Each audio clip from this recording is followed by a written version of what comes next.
Hey there, I'm Mark from Spectrum Pulse, and today we have from Ferrell Trail of Flowers. Well, this has been, pardon the pun, a long time coming, because at least for me, one of my bigger lapses in the summer of 2021 was not reviewing Ferrell's album, Long Time Coming. I mean, I heard it, I mostly enjoyed it, it just didn't fully click for me. She's a good singer-songwriter, and the production was generally nice, but there was something about the theatricality of the presentation that kind of struck me in an odd way. Not a bad way, just odd, where the vocal mastering didn't quite center Ferrell's presence and the flavor of its traditionalism. It felt like it was bridging multiple eclectic eras of country and vintage pop into a not quite seamless whole. But I will say this, it's not like you would hear something else quite like it that year.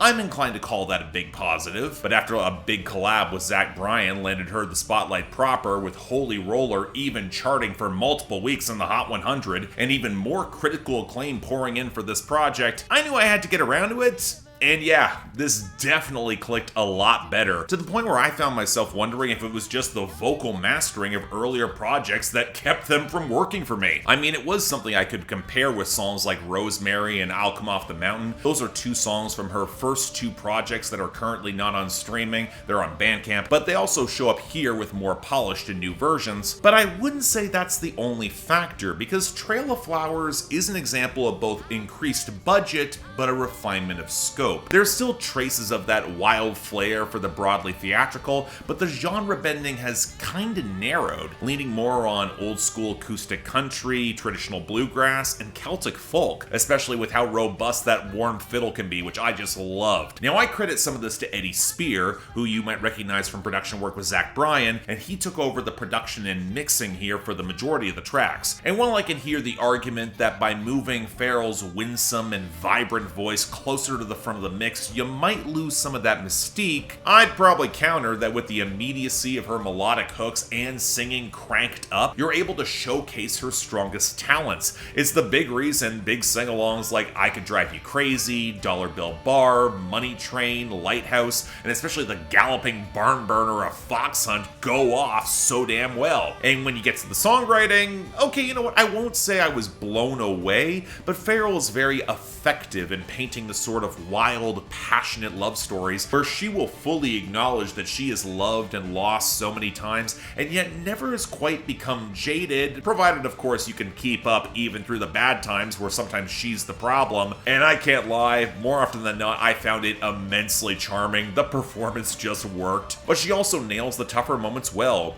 The aching post-breakup of Wish You Well, the weary heartbreak of Money Train, and the road longings of American Dreaming, and even the folklorish hunt of Rosemary. Now, this is definitely an album that can tilt into the pastoral twee side, and for me, every grounding moment was very welcome. Or actually, the one major critique I have is that when this album opts to play for some smaller scenes and smaller emotions, the lack of more distinctive lyrical detail can leave the songs feeling a little flighty, just not quite as interesting for me. I've also heard that Ferrell is one of those acts who is best experienced live with the larger theatrical stage show, and reflecting back on Long Time Coming and also this, there's probably some real truth in that. Just the riotous crowd noise creeping in on I Could Drive You Crazy, that's a major clue. But as a whole, while I think there is something that's still fundamentally niche about Ferrell's homespun blend of genres and utterly sincere yearning, I actually think this is a much better manifestation for it. This works for me. Where I'd place this closer to Lorena McKinnon or even Blackmore's Night,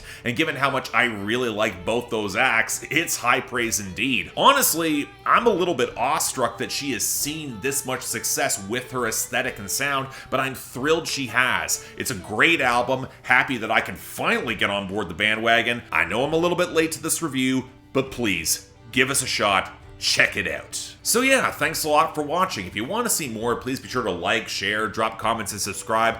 Longtime Ferrell fans, I'm curious where y'all are going to fall on this. I know I am late to the review, but again, finally got around, and one of those cases where I'm actually on board with it. I really enjoyed it. Beyond that though, anything else I might be able to do to improve my presentation, I'm all ears. And if any of y'all want to get this album, let's say, on my schedule a little bit earlier next time, or argue with me on my Discord, or hell, just support the channel, link to my Patreon is right over there. Don't feel obligated, tough times, I understand, but the option's available. Till then, I'm Mark, you're watching Spectrum Pulse, and I'll see you next time.